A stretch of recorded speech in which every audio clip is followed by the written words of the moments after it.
Bueno, buenos días a todos. Yo creo que muchos me conocéis, soy Belén Sagastizábal. Para los que no me conocéis, soy pediatra del Hospital de Getafe y me tenéis a vuestra disposición para lo que necesitéis. En primer lugar, quería agradecer a UCE, a la Fundación AUCE, por contar siempre con nosotros. La verdad que son muchos años ya y somos como una familia. Julia me mandó a hablar sobre este tema, la verdad un poco complicado, ya le dije en 15 minutos, pero bueno, el objetivo de esta sesión es hablar de esas terapias futuras. He decidido centrarnos en aquellas terapias que afortunadamente creo que tenemos más próximas en estos años, ¿no? Y vamos a contar un poco los ensayos clínicos que están actualmente en curso. Vamos a hablar inicialmente de las dianas farmacológicas, que yo creo que es todo lo que muchas veces os interesa, nuevos fármacos, y nos interesa a nosotros, ¿vale? De otras terapias van a hablar mucho esta tarde de trasplante de células mesenquimales y terapia génica, con lo cual lo pasaré un poquito por encima, y también hablaremos de algunos proyectos y estudios, porque no todos son los tratamientos farmacológicos. Es muy importante realizar estudios y con más pacientes mejor, sobre todas las patologías asociadas a la osteogénesis, ¿no? Para ponernos un poco centrarnos en dónde estamos, como sabéis, dentro de las terapias centradas en osteogénesis imperfecta, pues siempre ha habido como dos campos. Uno que conocemos muy bien, que es la terapia antirresortiva, que es hasta donde han ido todos los fármacos de los últimos años, los bifosfonatos, ¿vale? Ya sabéis, como ha comentado la doctora Gutiérrez, que los pacientes con osteogénesis tienen una alteración del remodelado óseo, siempre hay un aumento de la resorción ósea, de la eliminación ósea, y una disminución de la formación ósea. Entonces las terapias y las de elección, porque a día de hoy los bifosfonatos nos pueden gustar más o menos, pero son los fármacos de elección, pues siempre han ido a inhibir esa destrucción ósea. En los últimos años sí es verdad que están en auge fármacos que van más centrados a la formación ósea, a lo que llamamos la terapia anabólica, y es aquí donde os voy a presentar los resultados de fármacos que la verdad que son bastante prometedores. En primer lugar vamos a hablar de los anticuerpos antiesclerostina. Los anticuerpos antiesclerostina son unos anticuerpos monoclonales que actúan contra una proteína específica que es la esclerostina. ¿Qué es lo que hace la esclerostina? La esclerostina actúa sobre una vía de señalización muy específica que lo que hace es inhibe la maduración y la formación y activación de las células que forman hueso.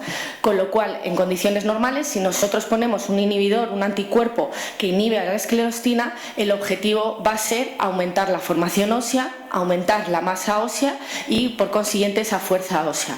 Una de las ventajas que también se ha visto en estos fármacos, en los anticuerpos antiesclerostina, es que tienen un efecto dual. No solo van a estimular la formación ósea, sino que también se ha visto en estudios preliminares que inhiben la resorción ósea, con lo cual la potencia de aumentar la masa ósea va a ser mucho mayor. Dentro de estos anticuerpos antiesclerostina hay dos grandes compañías farmacéuticas que están haciendo ensayos con anticuerpos antiesclerostina. Uno de ellos es el Cetrusumab, ¿vale?, por Mereo Biofarma, que tenemos hoy aquí a sus representantes, y tienen tres grandes ensayos clínicos que vamos a comentar un poco, que han ido trabajando con resultados, la verdad, que muy prometedores. El primer estudio, que fue, ya veis ahí, que empezó en 2017 y que sigue habiendo un reclutamiento, es el estudio Asteroid, que fue el estudio que se hizo en pacientes adultos con osteogénesis imperfecta.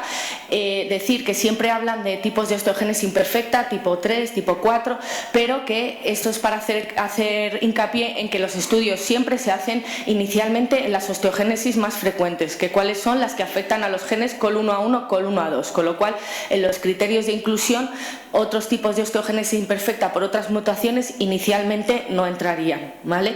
El objetivo principal, como todo ensayo clínico, luego os hablará un poco, que yo creo que es muy interesante, de qué es lo que se hace en un ensayo clínico y cuáles son las fases, porque es verdad que es muy duro sacar un nuevo fármaco, y más para una enfermedad de poca incidencia como es la osteogénesis imperfecta, pues lleva mucho tiempo y lleva muchas fases. Este estudio Asteroid inicial pues es de búsqueda de dosis, con lo cual se se ponían varias dosis y se evaluaba eficacia a X meses en cuanto a densidad mineral, a fracturas, etcétera.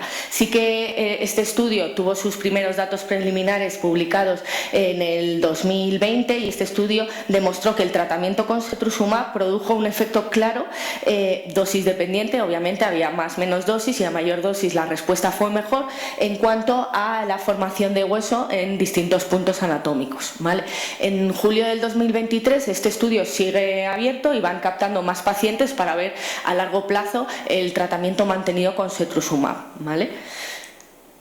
Otro de los estudios es el estudio ORBIT, la verdad que tiene unos nombres muy bonitos todos los estudios, Asteroid Orbit, y este estudio ya dentro más de mi campo pediátrico introducía a pacientes desde 5 años hasta 26 años, ¿vale? Tiene varias fases este estudio, se van a poner varias dosis de Cetrusumab y también se va a comparar versus placebo, cuál es el efecto, si hay mejoría, en cuanto siempre evalúan, o casi siempre, densidad mineral ósea, el aumento y la reducción sobre todo de fracturas y por supuesto la seguridad, que eso es de lo principal que se empieza a evaluar cuando estás probando un fármaco, ¿vale? Tenemos datos presentados en el Congreso Anual de la Sociedad Americana del Metabolismo Óseo muy significativos, con una tasa de reducción del 67% de las fracturas a 6 meses, ¿vale? Ojo, siempre tenemos que tener los datos cogidos y saber interpretarlos, estos a 6 meses, tendremos que continuar los estudios para ver cómo sigue afectando el fármaco a la densidad mineral ósea, ¿vale? Hay un incremento significativo de los marcadores de formación ósea, que eso también es muy importante. Nosotros siempre con los bifosfonatos, por ejemplo, con el denosumab, medimos marcadores de destrucción ósea y vemos cómo se frena, porque sabemos que los pacientes con osteogénesis imperfecta, estos marcadores siempre están aumentados, ¿vale? Pero estos nuevos fármacos anabólicos pues también demuestran que la tasa de formación ósea se ve aumentada, ¿vale? También se ve un aumento significativo de la densidad mineral ósea, que además obviamente también fue dosis dependiente y se obtuvo una mayor respuesta en las que recibieron mayores dosis. Y en cuanto a los efectos adversos, que no habíamos comentado en el Asteroid, pero publicaron que habían sido similares y que todo fue más localizado pues por la infusión, un poco de cefalea, etcétera, pero no ha habido efectos secundarios importantes, sobre todo a nivel de metabolismo fosfocálcico, que es lo que nos interesa también, ¿vale? Este estudio, como veis, sigue captando pacientes y la verdad que está teniendo pues mucho impacto y están reclutando un número muy importante de pacientes y esto, por supuesto, siempre nos va a favorecer y a dar más seguridad a la hora de poner un nuevo fármaco, ¿vale? El tercer estudio es el COSMIC, Asteroid, Orbit, COSMIC, ¿vale? No se nos olvidan. Este estudio muy interesante, para mí es el de los más importantes porque coge a niños entre 2 y 7 años y además es un estudio comparativo. Es un estudio que va a comparar Cetrusumab versus bifosfonatos y vamos a ver la eficacia, vamos a ver cómo es la reducción de fracturas, el aumento de densidad mineral ósea, que al final es un poco, para mí como pediatra, que es la que pauta los tratamientos, pues lo que me da más seguridad, ¿no? El saber si el fármaco frente al que estoy usando de base es mejor, qué efectos produce o para quién va a ir más indicado, ¿vale? Que es un poco lo que tenemos que sacar en conclusión de estos pacientes. A todos se les va a poner durante 2 años bifosfonato o Cetrusumab y luego va a haber una continuidad de los pacientes que han estado con bifosfonatos con Cetrusumab hasta que se comercialice, como si dijéramos, el fármaco, ¿vale? Con lo cual también reclutando pacientes y va a ser un estudio de mucha potencia. La otra farmacéutica que tiene otro anticuerpo antiesclerostina es Amgen, que tiene el fármaco Romosozumab. Romosozumab sí que ya se hizo un estudio inicial para evaluar la eficacia. Ellos han empezado directamente en niños y adolescentes.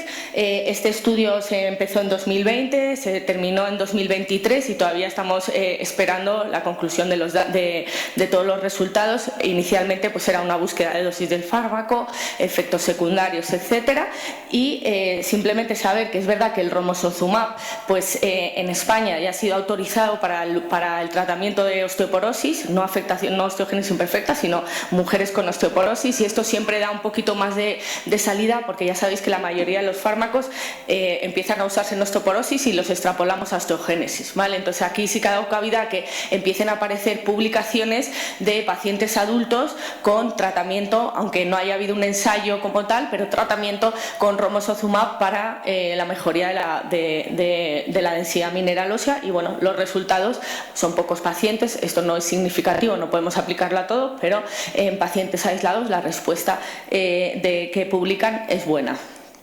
Este es el otro ensayo clínico del mismo fármaco, en el que estamos participando varios hospitales de España. Es un estudio de fase 3 y lo mismo, este es un estudio muy interesante porque va a comparar el romosozumab con los bifosfonatos. Como vamos a tener 2 vías de tratamiento, entonces vamos a poder comparar eficacia en cuanto a lo que siempre medimos, que es densidad mineral ósea, dolor, porque eso también se evalúa, ¿vale? Número de fracturas, que es un poco lo que queremos ver, y en este ya estamos empezando a reclutar pacientes. Otro de los fármacos que también se está hablando, aunque todavía está mucho más precoz en cuanto a investigación, es el factor de crecimiento transformante beta. Este factor de crecimiento actúa de coordinador, como si dijéramos, en la remodelación ósea entre las células que forman y las células que destruyen hueso, y se ha visto que una respuesta aumentada, un aumento de este factor, sí que produce una disminución de la masa ósea y un aumento de la fragilidad ósea. Ya estudios in vitro, que quiere decir en ratones que en ratones con osteogénesis imperfecta, se ha visto que este factor está aumentado en pacientes con osteogénesis imperfecta y que podría condicionar parte de esa fragilidad ósea. Ya en 2017 se hizo un ensayo clínico donde se cogieron muestras de hueso de niños con osteogénesis imperfecta y se analizaron los niveles de TGF-beta y se vio que efectivamente estaban aumentados. Se cogieron 8 pacientes adultos y se trataron con una única dosis de el fresolimumab. La verdad que todos los nombres de los fármacos los ponen complicados, yo creo, aposta, pero pusieron una dosis para ver los efectos de este nuevo tratamiento, y sí que vieron alguna respuesta, aunque sí que es cierto que en estas publicaciones fueron solo 8 pacientes, es muy poquita para hacer algo significativo. Vieron que había un aumento de la densidad mineral ósea, pero que era un poco limitada, que sobre todo se producía en los pacientes con afectaciones más leves. Este ensayo, el POISE-1, es uno de los ensayos clínicos que se está llevando a cabo ahora con un nuevo fármaco anti-TGF-beta. Está en una fase muy inicial, como podéis ver. Se va a empezar en adultos entre 18 y 65 años y va a ser una única dosis para ver qué es lo que sucede tras una administración de una única dosis, ¿vale? Con lo cual son fases todavía muy iniciales, pero que parece que podemos ir empezando a hablar de este nuevo fármaco. Por último, hablar de la teriparatida. Es una hormona, la paratormona. Yo creo que sí que en adultos os suena más porque se ha empleado más en adultos. En niños, pues por el potencial cancerígeno no se utiliza. Sí que hay 3 estudios que veis ahí, uno de ellos ya con resultados sobre el efecto de la teriparatida. Sí que se usa mucho en osteoporosis, en mujeres con osteoporosis, y sí que se ha demostrado que hay un aumento de la masa ósea, pero los resultados en osteogénesis no son del todo concluyentes. Por eso tenemos ahora activo este ensayo clínico, el TOPAZ Trial, que lo que se basa este ensayo clínico es: van a poner teriparatida durante un año y finalmente un ciclo de bifosfonato. La teriparatida ha demostrado que aumenta la masa ósea y vamos a poner un bifosfonato para mantener toda esa masa ósea, pero todavía tendremos que esperar los resultados, ¿vale? En cuanto a otras terapias, como hemos dicho, la del trasplante de células mesenquimales, que os hablarán después, hay muchos ensayos clínicos y la verdad que parece bastante prometedor. Luego os comentarán el gran estudio que se hizo desde el Hospital de Cruces, donde participaron un paciente del Hospital de Getafe, y os contarán un poco los resultados. Y luego está este estudio de células madres mesenquimales, que acaban de completar el reclutamiento de pacientes, que veis que se hacen incluso transfusiones intraútero de células madre mesenquimales. Todavía no tenemos datos concluyentes, pero bueno, los perfiles iniciales de seguridad sí que están. Terapia génica. Yo siempre he comentado que la osteogénesis imperfecta es una enfermedad muy candidata a la terapia génica, que todavía nos queda muchísimo por estudiar de la terapia génica. Hay muchísimos estudios in vitro, es decir, en animales de experimentación, por supuesto en humanos no, pero bueno, todo yo creo que llegará, y esto es esperanzador porque es un tratamiento curativo, ¿no? Por último, comentar ya sabéis, de la Fundación de Osteogénesis Imperfecta. Tenemos un montón de proyectos y estudios, no solo de fármacos, sino de todo tipo de investigación en todos los campos de osteogénesis imperfecta. Comentar el proyecto Saturn, un proyecto súper importante de recuperación de datos de pacientes. Han entrado a Alemania, ha entrado Italia y actualmente estamos trabajando para que entre España en el Hospital de Getafe, y va a ser muy importante porque vamos a tener mucha información del estado actual de la enfermedad con todos los pacientes que en la N tan grande que vamos a tener, y esto nos va a permitir también a la hora de hacer nuevos fármacos, nuevos ensayos, pues tener muchísima más información. Y nada, por último, Miguel, si me pinchas porfa en el de arriba, saber, por si queréis, yo siempre os digo páginas donde ver los ensayos clínicos actuales y demás. En el primero, a que no te funciona, bueno, os lo dejo ahí, pero que sepáis que en la página de la Fundación de Osteogénesis Imperfecta tenéis todos los ensayos clínicos que se están llevando a cabo y todos los proyectos que se están llevando a cabo, y os dejo ahí un resumen de ese artículo que yo creo que define muy bien dónde nos encontramos ahora en cuanto a terapias en osteogénesis imperfecta. Y nada más, muchas gracias.